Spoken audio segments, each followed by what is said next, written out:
So welcome to today's lecture, and today we're going to talk about a few verb tenses.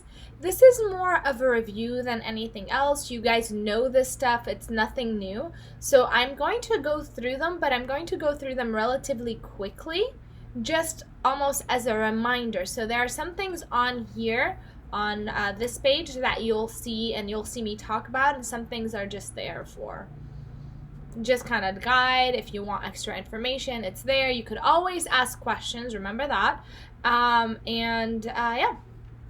So what do we have? So we're going to start with the simple present tense. And the simple present is usually one that we use with a habit, right? We have to show repetition here. Habits and generalization. So these are the things we generally use the simple present with. Showing habits or showing repetition, habit, and generalization. And so forth, right? So that's we have, sometimes it's used to talk about scheduled actions in the near future, but we don't have to worry about that. So I'm just going to go ahead and take that out. Okay, so simple present is basically just the base form of the verb, the infinitive of the verb without the to, right? You know this. So I eat. So if the verb is to eat, let me make sure that this is smaller font. If the verb is to eat, then the simple form of the verb to eat is eat. If the verb is to dance, the simple form of the verb to dance is dance. So this is a simple present form, okay? Then we add things to it. For example, if we're going to talk about a third person singular, sorry, I was trying to read something. A third person singular, then we add an us. For example, while I can say I eat and it stays the same, you eat, he eats, so we add an s. She eats, it eats, because all three of these are third person singular. And then we have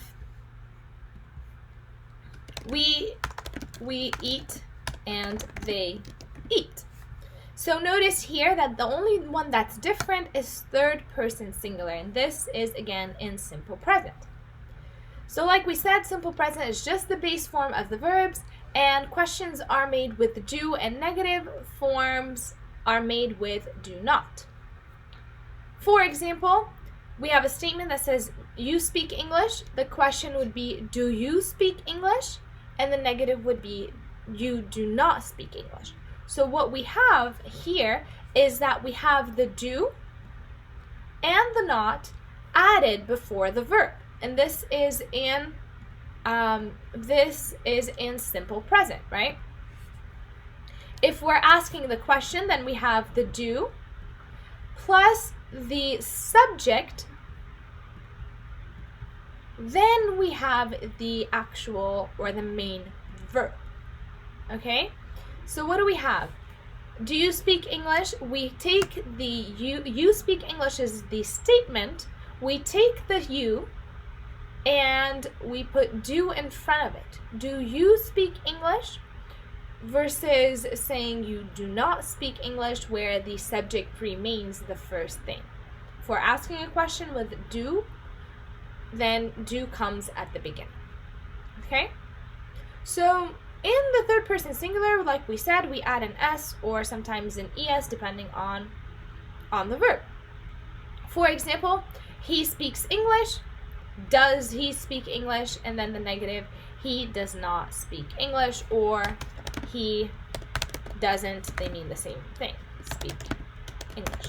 Of course, you guys know that we use do for anything except third person singular. So I do, you do, he or she or it, we use does. Okay? we do and they do. So here, we didn't just add an S because do is an irregular verb. We added an ES. So in most cases, we can say we just add an S at the end. In third person singular with do and it becomes does. So we add an ES, right? These are our rules. But generally speaking, you know that we add an S by itself. But here, in this case, you can see that when we have does not, speak is not conjugated with he. Speak is just the base form. What is conjugated with he is the verb to do. Okay, so that's something to keep in mind. When we have a negative, the does or the do is the verb that gets conjugated and not the speak or not the main verb. Okay, so when do we use the simple present? Think about it as a timeline. Do you guys see this timeline? If this is the past, this is the present, this is the future, the simple present is here. This is exactly when we are using it. So, sorry you guys. Alright, so the simple present expresses the idea that an action is repeated usually, right? For example, a habit or a hobby or a daily event, a schedule, or something like that. For example, I play tennis. I play tennis is just a habit. It's something that happens generally, right? It's a general fact about me. It's a habit that happens in my life, and it usually happens in the present. It's basically always the same, right? If I'm here, if this is me over here, oh yeah, I should stop doing that. If this is me over here, then you will say, then I will be here saying I play tennis. It'd be the same sentence. No matter where I am on my timeline, I play tennis. She does not play tennis. Does he play tennis? The train leaves at 8 in the morning. This is generally true, right? Every single time, every single day, the train leaves at 8. The train does not leave at 9. When does the train usually arrive? She always forgets her purse. He never forgets his wallet. Every 12 months, the earth circles the sun. Does the sun circle the earth? Okay, so these are just general facts, general questions. They are not bound by a specific time, that like a window of time. Second thing we have, again, we have facts or generalization, which we kind of talked about. Cats like milk. That's a generalization or a fact. Birds do not like milk. That's a fact. Do pigs like milk? That's the question, right? California is in America. California is not in the United Kingdom. These are just generally facts. Then we have the last thing, with the scheduled event in the near future. So this is the present. This is a particular segment in time in the future, and it's very close to the present. And there we use simple present, but we really don't have to worry too much about that. Okay. So the speaker occasionally uses simple present to talk about scheduled events in the near future. This is most commonly done when talking about public transportation, but it can be used in other scheduled events. So the train leaves tonight at 6 p.m. Notice here that we use leaves, and it is in the simple present, but it is in the future. But this is because it's a scheduled event. We already know the schedule. And it's a repeated scheduled event. The bus does not arrive at 11 a.m. It arrives at 11 p.m. When do we board the plane? Do, again, here we have in the simple present. The party starts at 8.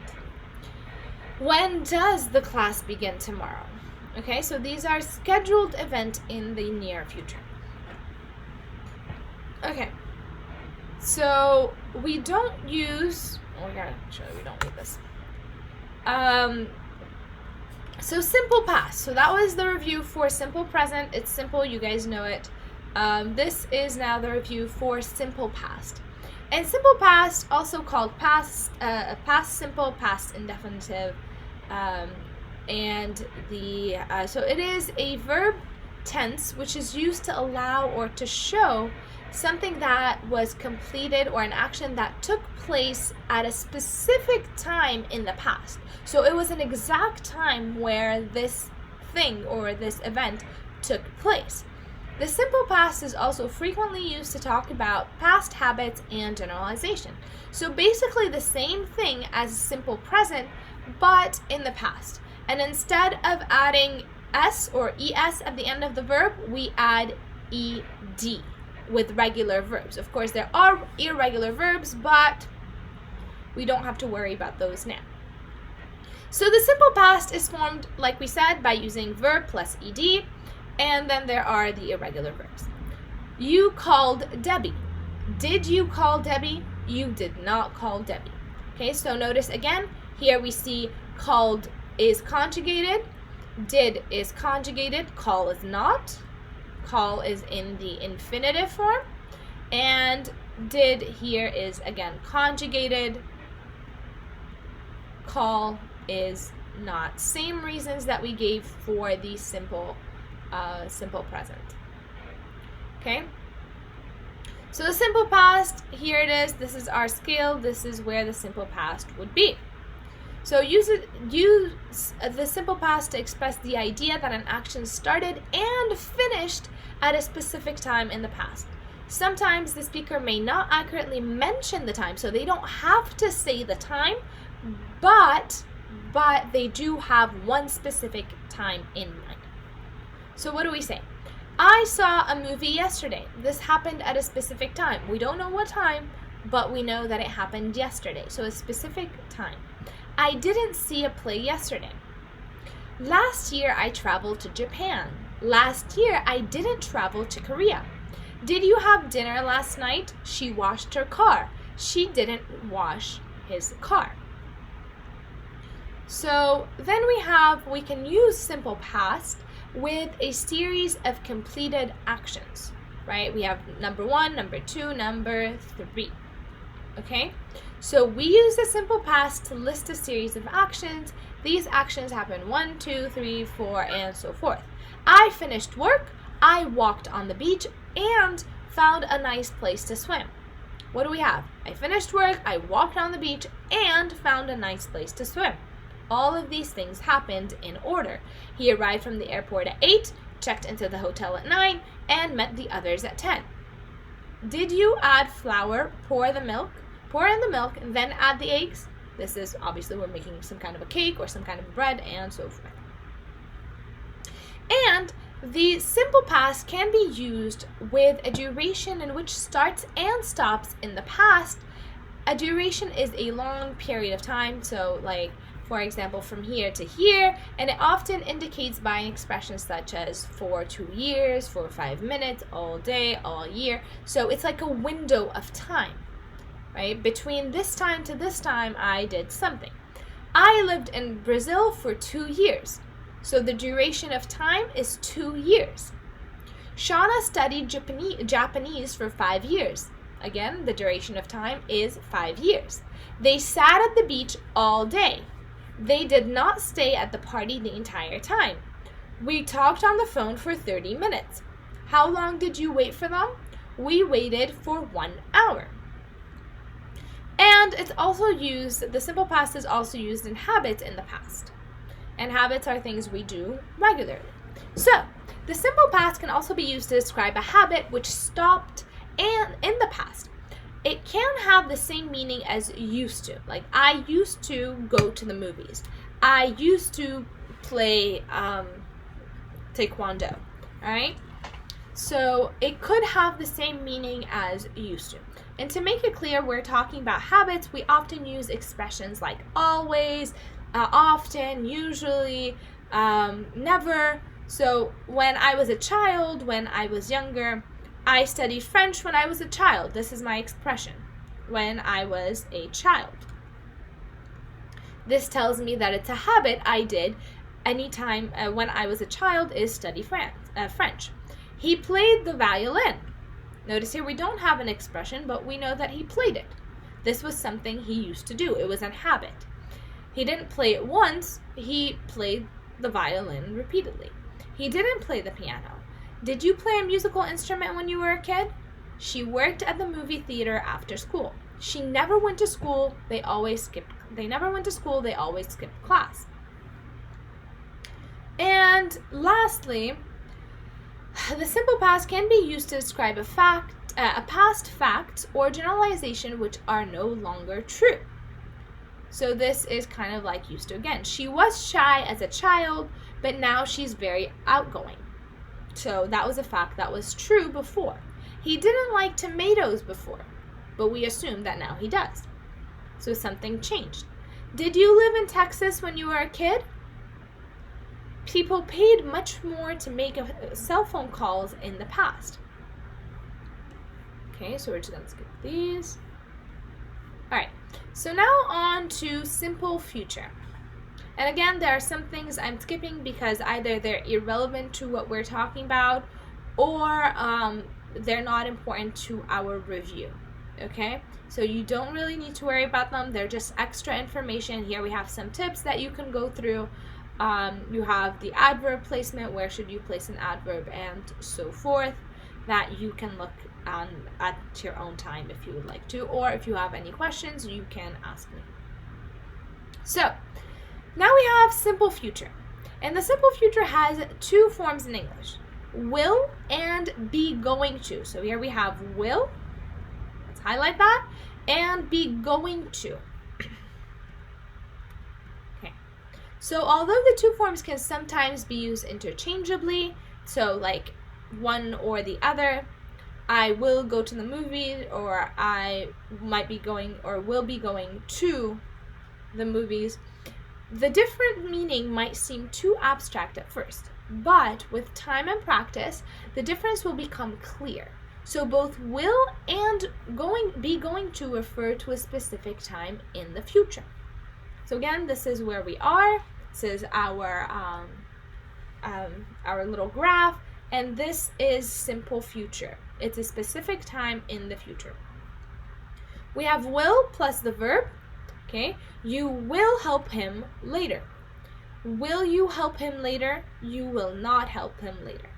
And then we have so for will, it's will plus the verb and whatever. So we got subject, will plus verb plus the rest of the sentence. You, the subject, will, and then the verb help him later. For going to, we have the verb to be plus going to plus the main verb. You are going to meet Jane tonight. Are you going to meet Jane tonight? You are not going to meet Jane tonight. So, will is used to express a voluntary action. So this is like something that you want to do. All right? This is not something someone is forcing you to do. This is something you or someone else wants to do. Okay? So will often suggests that a speaker will do something voluntarily. A voluntary action is one the speaker often to do for someone else. Often we will use will to respond to someone else's complaint or their request for help. We also use will when we request that someone helps us or volunteer to do something for us. Similarly, we will use will not or won't when we refuse to voluntarily do something. And these are our examples. This is something you do out of your free will. I will send you information when I get it. I will translate the email so Mr. Smith can read it. You will help me move this heavy table. Will you help me move this heavy table? There we have a request. Will you make dinner? I will not do your homework for you. I won't do all the housework myself. I'm really hungry. I'll make some sandwiches, right? We have I'll, which is I will. I'm so tired. I'm about to fall asleep. I'll get you some coffee. The phone is ringing. I'll get it. So what do we have here? I will is the same as I'll. She will, oh, sorry, let me do this. I will, you will is you'll. He will is he'll. She will, she'll.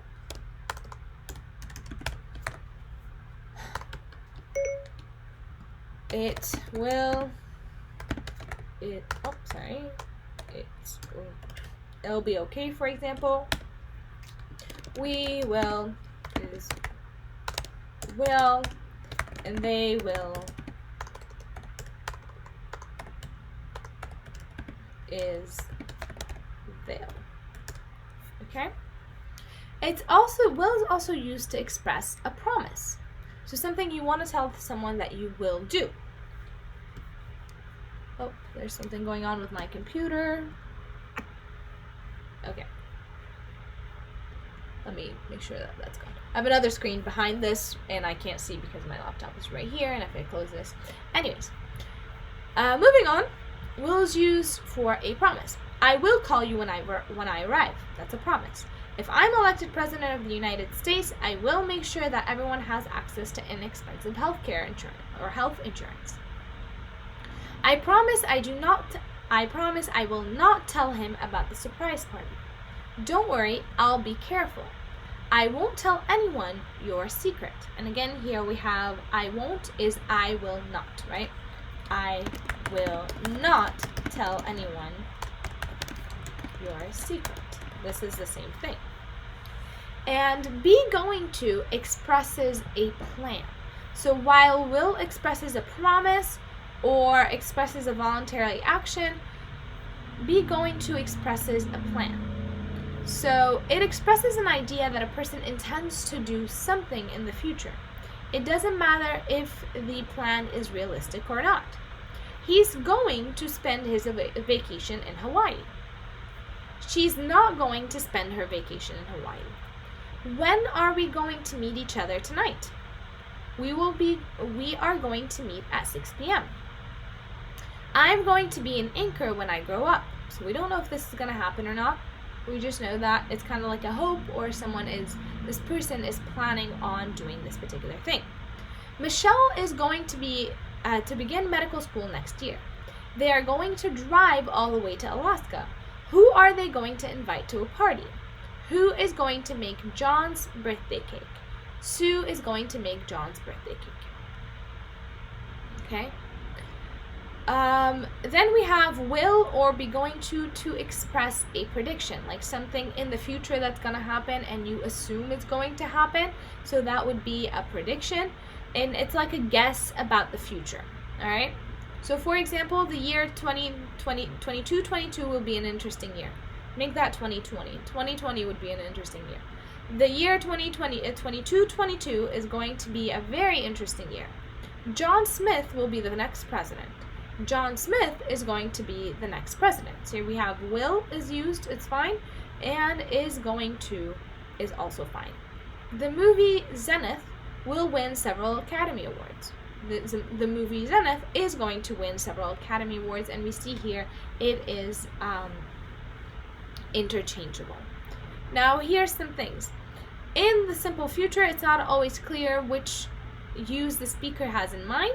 Often there are more than one way to interpret a meaning.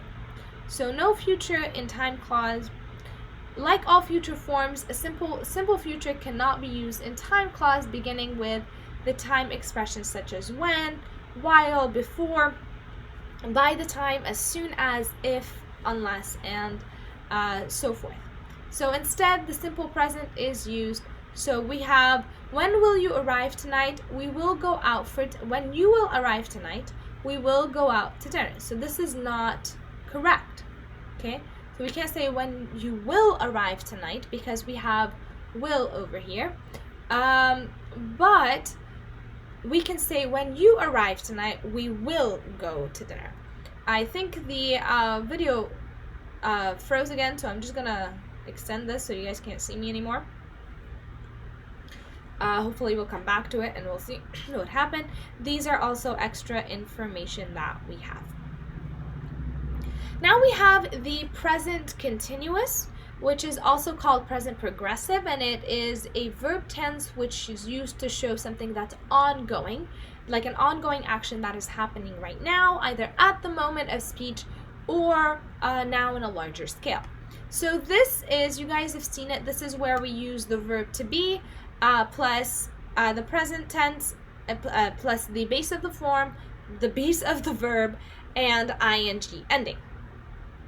So for example, are you watching TV? We have the verb to be plus the main verb plus ing. Excuse me. Okay, so we have this one, and this is our main verb, watch, and this is our ing ending. Are you watching TV? You are not watching TV. So this is our little graph, and present continuous, it's something that expresses the idea that is happening now at this moment, and it can also be used to show something that's not happening right now and it's continuing. So its intention is to start and continue. So it may start in here, but it will continue, right, through the present. You are learning English now. You are not swimming now. Are you sleeping? I'm sitting. I am not sitting. So here we see that it shows something positive, and here we see something negative. Is he standing? And so forth. And we are also use it for an action that is a longer action in process. So in English, now can mean this second, today, this month, this year, this century, and so on. So when we say now, something happening now, it could be something happening bigger over a long period of time. Sometimes we use the present continuous to say that we are in the process of doing a longer action, which is progress. However, we might not be doing this exact second. For example, a person that's studying to become a doctor. So here we have all these students these sentences can be said while eating dinner at the restaurant. I'm studying to become a doctor. That doesn't mean right now, this very second, that you are studying to be a doctor. See, this is still frozen over here. I was trying to see if this worked. Okay, so it doesn't mean that you are studying to be a doctor right now, this second, but in general, throughout this time, or throughout this long time, I am studying to become a doctor. I'm not studying to become a dentist. I'm reading a book, the book Tom Sawyer. I'm not reading any books right now. Are you working on any special projects at work? Aren't you teaching at a university right now? We can also use it in the near future. So sometimes speakers use the present continuous to indicate that something will or will not happen in the future. For example, I'm meeting some friends after work. We don't see, even though this is in the future, we don't see I will be meeting some of my friends after work. We see I am meeting some of my friends after work because this is very close and it's a continuous action. Okay, I'm not going to the party tonight. He is visiting his parents. Is he visiting his parents next weekend? Isn't he coming with us tonight? And we also use it with repetitions and irritations with always. The present continuous with words such as always or constantly, they express an idea that is irritating or shocking often happens. Notice that the meaning is like the simple past here, but with the negative emotion. So we only use the ing with always when it is a negative emotion. And remember to put the words always or constantly between be and the verb plus the ing. So she is always coming to class late. Here we obviously see that the person is really annoyed by the fact that the other person is coming late. He is constantly talking. I wish he would shut up. I don't like them because they're always complaining. There we have also some tips that we are not going to go through together, but that is that. All right. So that concludes our review for this lecture. We are going to work on the worksheet together, so make sure you watch that video also, and make sure that you are, if you have questions, you are contacting me. If you have, if you want to do like a whole class question, or it would benefit your classmates also to post it on the question discussion board. All right, because a lot of you guys have the same questions, so it's nice to be able, as if we're in class and someone raises their hand, and to be able to talk to everybody. So make sure you are listening up.